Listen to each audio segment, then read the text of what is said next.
I'm going on a date with someone else to make sure I'm not settling, she announced. Take your time, I said. Packed her things while she was out. When she got back ready to tell me about her date, her bags were by the door with a note. Hope you didn't settle. I decided not to either. Hey viewers, before we move on to the video, please make sure to subscribe to the channel and hit the like button if you want to see more stories like this. Thanks. I suppose the most insulting part wasn't that she wanted to cheat. People cheat. It's ugly, but it happens. No, the part that actually broke me, the part that flipped the switch in my brain from unconditional love to absolute indifference, was that she thought she could schedule it. Like a dentist appointment. Like a routine maintenance check on her libido that I was expected to wait in the lobby for. To understand why she felt comfortable doing this, you have to understand the dynamic. I'm 29, she's 27. Let's call her Chloe. For the last 3 years, I have been the bedrock of Chloe's life. When we met, she was drowning in credit card debt and hated her roommates. I was the one with the career in logistics, the one who bought the house in the suburbs, the one who paid off her Audi so she wouldn't have to stress about the monthly payments while she finished her master's degree. I didn't mind. I loved her. I wanted to build a life where she felt safe. But somewhere along the line, safe started to look a lot like boring to her. The shift started about 6 months ago, right around the time she reconnected with her college friend, Sarah. Sarah is the kind of single that makes you appreciate solitude. She's 30, perpetually finding herself in the beds of guys who don't text back, and she is miserable. Naturally, misery loves company. Sarah couldn't stand that Chloe had a paid-off car and a loving fiancé who cooked dinner every night. So, she started dripping poison in Chloe's ear. "You're in your prime," I heard Sarah say on speakerphone once. "You've been with him since you were 24. How do you know there isn't someone better out there if you've never looked? You're settling for comfort, Chloe. Don't be a suburban housewife before you've even lived." Instead of shutting it down, Chloe started soaking it up. The complaints started small. I was too practical. I didn't want to go to clubs on Tuesday nights because I had work at 7 a.m. I was financially controlling because I suggested we put money into a Roth IRA instead of a third trip to Tulum this year. "You act like my dad," she told me last week, rolling her eyes because I asked her to lock the front door. "It's suffocating. I need excitement. I need a spark. I provide a home, Chloe," I had said, trying to keep my voice even. "I provide a future. That's not suffocating. That's life." "That's your life?" she muttered, turning back to her phone. I should have seen it coming, but I underestimated the sheer level of delusion Sarah had pumped into her. It happened on a Friday. I came home from a 50-hour work week, exhausted, looking forward to ordering Thai food and watching a movie with her. Instead, I walked in to find Chloe sitting at her vanity, applying a shade of red lipstick she usually saved for weddings. She was wearing a dress I had bought her for our anniversary, backless, black, stunning. She wasn't dressed for Thai food. "Going out with Sarah?" I asked, loosening my tie, trying to push down the knot forming in my stomach. Chloe turned on the stool to face me. She didn't look guilty. She looked enlightened, like she was about to bestow a great wisdom upon me. "No," she said calmly. "I'm going on a date." I stopped mid-step. "A date? With who?" "His name is Brad. We matched on Hinge a few days ago." She said it so casually she might as well have been telling me she switched toothpaste brands. I stared at her. "You're joking." "I'm not," she said, standing up and smoothing out the dress. She walked over to me, but she didn't touch me. She stood just outside my personal space, looking at me with this pitiful, condescending expression. "Look, I love you," she began, reciting a script I knew Sarah had helped her write. "But I've been feeling really unfulfilled lately. I feel like I settled for the first safe option that came along. Sarah thinks, and I agree, that I owe it to myself to see what's out there. To check the market. Check the market," I repeated, my voice flat. "You live in my house. You drive a car I paid for. And you're telling me you're going to go F***CK another guy to see if you like him better?" "I'm not going to FCK** him," she snapped, offended by my vulgarity. "It's just dinner. Drinks. A vibe check. I need clarity. I need to know if the spark is gone because of us, or if there's just someone out there who aligns with my soul better." She checked her reflection in the hallway mirror, adjusting an earring. "I need to do this for me," she continued. "If you truly love me, you'll let me have this night to figure it out. If I come home to you, you'll know I chose you. You won't just be the default option anymore. You'll be the choice. She looked at me, expecting me to beg. She expected me to cry, to scream, to forbid her from going. She wanted the drama. She wanted me to fight for her, so she could feel like the prize. But as I looked at her, standing there in the house I paid the mortgage on, checking her makeup for another man, I didn't feel anger. I felt the sudden, violent death of 3 years of love. It just evaporated. It was like looking at a stranger. A very rude, very entitled stranger who had overstayed her welcome. Okay, I said. She blinked. Okay. Yeah, I said. I walked past her into the kitchen and opened the fridge. I grabbed a beer. My hand was steady. You're right. You shouldn't settle. You should be absolutely sure. I cracked the beer open and took a sip. I looked at her, my face completely blank. Take your time, I said. Have fun with Brad. She looked confused for a second, a flicker of doubt crossing her face because I wasn't playing the role of the desperate boyfriend. But her ego, and the vibration of her phone signaling her Uber was here, pushed it aside. She smiled, a smug little smirk that said she had me wrapped around her finger. She thought I was being a modern, understanding partner. She thought I was waiting. Thank you for understanding, she said, grabbing her clutch. I won't be too late. We can talk about my feelings when I get back. Don't worry about it, I said. She walked out the door. I heard the lock click. I heard the Uber door slam. I stood there in the silence of the kitchen for exactly 10 seconds. Then, I set the beer down, walked to the garage, and grabbed a roll of heavy-duty garbage bags. She wanted to know what it felt like not to settle. She was about to find out. I didn't rage. I didn't throw her clothes out the window or set fire to her shoes on the front lawn. That's what a man who still cares does. That's passion. I had no passion left. I had only efficiency. I operated with the cold, methodical precision of a foreclosure agent. I started in the bedroom. I pulled her suitcases from the closet, the Samsonite set I bought her for our trip to Italy last year, and opened them on the bed. I went through her drawers. I folded her shirts. I paired her socks. I packed her jeans. It was almost frightening how calm I was. I was handling the physical remnants of our relationship, and all I could think about was how much extra closet space I was about to have. As I packed, the financial disparity of our relationship became physically undeniable. I wasn't just packing her stuff. I was packing my money. The Dyson Airwrap she used every morning? I bought that for her birthday, $600. The MacBook Pro she used to browse Hinge? I bought that when her old laptop died during finals week, $2,000. The endless Sephora haul on the vanity? On my Amex. I packed it all. I didn't keep a single thing she used. I wanted her to have everything so she couldn't claim I held her property hostage, but I also wanted the house to be completely sterilized of her presence. Bathroom next. Toothbrush, face creams, half-empty shampoo bottles. Into a box. Home office. Her chargers, her knickknacks, her framed photo of us. I placed it face down. Into a box. By 9:30 p.m., her entire life was contained in 3 suitcases and 4 heavy-duty cardboard boxes.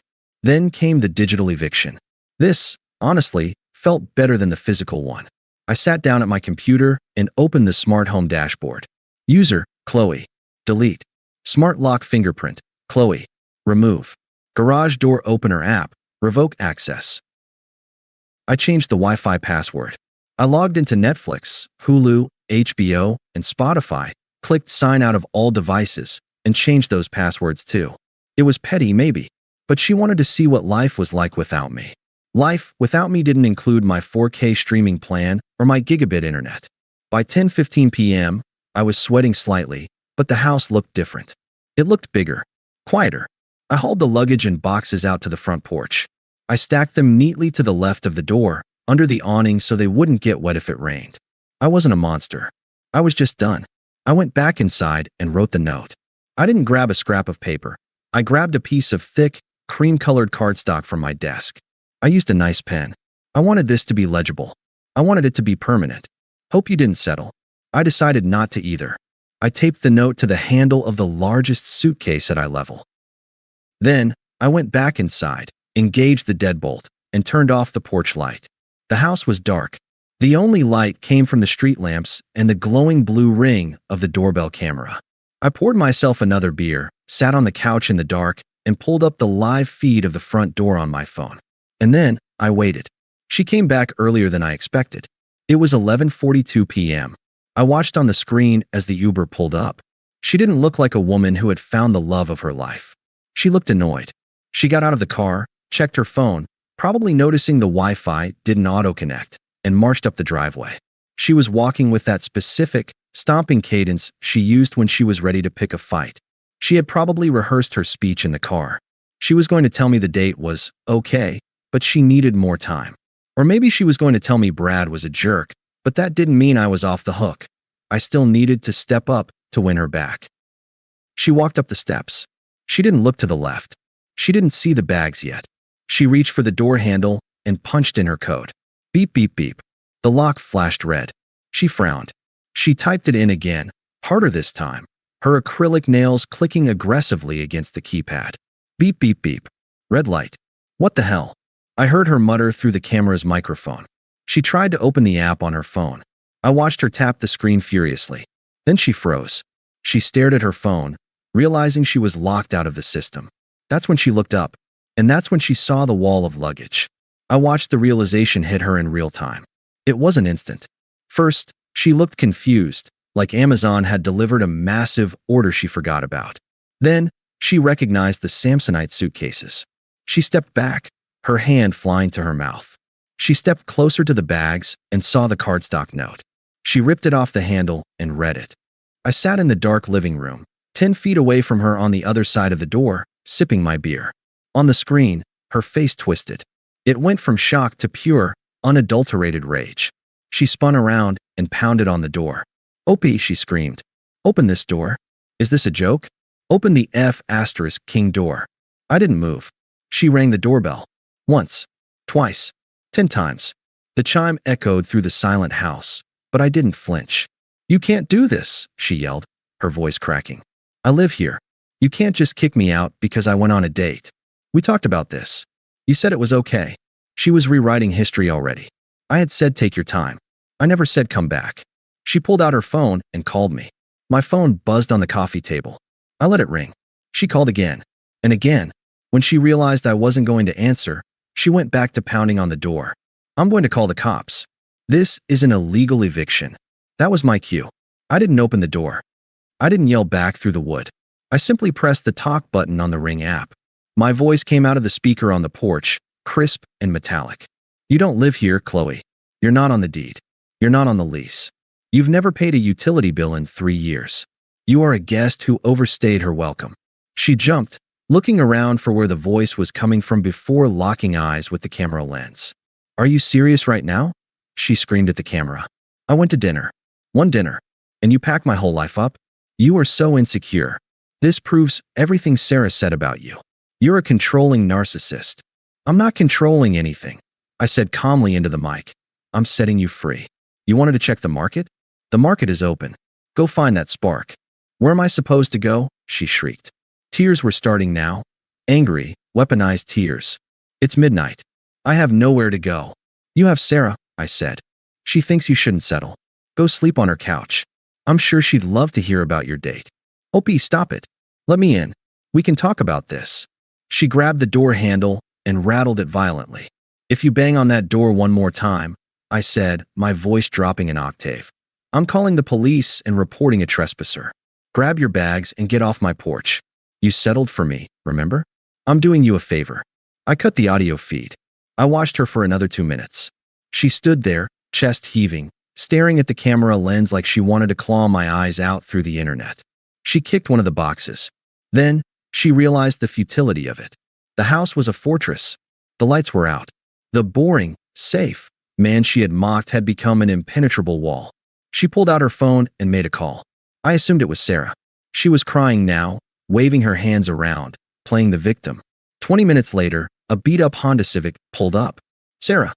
I watched as Sarah, looking tired and annoyed in sweatpants, helped Chloe load the boxes into her small trunk. It didn't all fit. They had to jam the last box into the back seat. Chloe was sobbing the entire time. Sarah didn't look like a supportive best friend. She looked like someone who had work in the morning and didn't want to be dealing with this. As they drove away, leaving my driveway empty and silent, I finally felt it. Peace. I closed the camera app, finished my beer, and went upstairs to sleep in the middle of the bed. The fallout was immediate, but not in the way she expected. The next morning, the smear campaign began. Chloe posted a long, tearful story on Instagram, a black screen with white text, claiming she had been discarded by a controlling narcissist who couldn't handle her speaking her truth. She left out the part about the date, of course. She framed it as her simply asking for space to breathe and me throwing her on the street in retaliation. For about 6 hours, she was the victim. Sarah was in the comments, hyping her up, calling me toxic trash and insecure. But the thing about speaking your truth is that it usually invites the actual truth to the party. A mutual friend of ours, Mike, texted me, "Dude, are you serious? You kicked her out for asking for space." I sent Mike a screenshot of the text Chloe had sent me right before she left. "Going to dinner with Brad. Don't wait up. I need to see if there's a spark. If I come back, you'll know I chose you." Mike didn't reply to me. Instead, he replied to her Instagram story. Publicly, "Didn't you tell him you were going on a date with another guy to test the market while he paid your rent? Pretty sure that's why your bags were packed, not because you asked for space." She deleted the story 10 minutes later. The narrative collapsed. Then came the Brad situation. Apparently, Brad, the guy from Hinge who was supposed to be her exciting new spark, saw the drama unfolding. He was looking for a casual hookup, not a homeless woman with a vengeful ex and a public meltdown. I found out later that she tried to text him for a second date, or maybe just a shoulder to cry on. He blocked her number. The spark was extinguished before it even caught fire. That left Sarah. Living with Sarah was Chloe's personal hell, and I say that with zero sympathy. Sarah's apartment is a one-bedroom bachelorette pad that smells like incense and cat litter. Sarah loves the idea of supporting women, but she hates the reality of sharing her bathroom. The cracks appeared within 2 weeks. I got a notification from our shared cell phone plan, which I was in the process of canceling data usage warning. Chloe was burning through data, probably scrolling TikTok on Sarah's couch because Sarah didn't have high-speed Wi-Fi. Then came the financial reality check. On the first of the month, I got a text from Chloe. It was the first time she'd reached out since the lockout. "Chloe, hey, the payment for the Audi is due on Tuesday. The portal says it's not set to autopay. Can you handle it? I'm in a really bad spot right now and I need the car to get to interviews since my job is remote, but Sarah's internet sucks." I stared at the phone. The audacity was actually impressive. She honestly thought that because the lease was in her name, but I had always paid it, I would continue to pay it out of habit. Me, "It's your car, Chloe. Your name is on the lease. I paid for it when you were my partner. You resigned from that position. Chloe, OP please. I literally have $400 in my account. If I miss a payment, my credit will tank. Just this one time? For old time's sake." Me, "Ask Brad." I blocked her number. 2 weeks later, I heard through Mike that Sarah had asked Chloe to leave. Apparently, Chloe was bringing down the vibe and couldn't pay her share of the utilities. Chloe had to move back in with her parents, 2 towns over, in a cramped house she had spent the last 5 years trying to escape. She had gone from a 2,500 square foot smart home with a man who adored her to her childhood bedroom with a nagging mother and a mountain of debt. Karma hadn't just hit her. It had run her over, backed up, and parked on top of her. For months past, my life didn't just stabilize, it flourished. Without the constant drain of her tuition, her car, her Sephora habits, and her emotional volatility, I was saving nearly $2,000 a month. I joined a boxing gym. I got a promotion at work because I wasn't coming in exhausted from late-night arguments about my lack of edge. I was sleeping better. I looked better. I had forgotten the sound of her voice. And then, she appeared. It was a Tuesday evening. I was leaving the gym, bag over my shoulder, feeling that good kind of tired.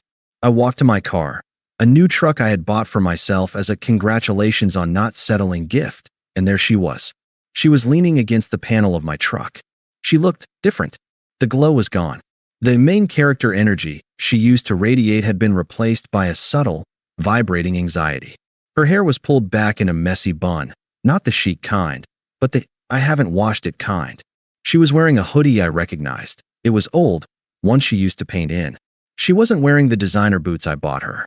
She was wearing scuffed sneakers. When she saw me, she straightened up. She tried to smile, but her lip quivered. She looked at me, scanning my new clothes, my clearly fitter build, the new truck. I saw the regret hit her eyes like a physical blow. Hey, she said softly. I stopped about 5 feet away. I didn't unlock the truck. Chloe, you're trespassing again. I needed to see you, she said, wrapping her arms around herself. I've been calling. You blocked me. Yes, I said. That's what blocking means. She took a step toward me. OP, please. Can we just talk? 5 minutes. I drove 40 minutes to get here.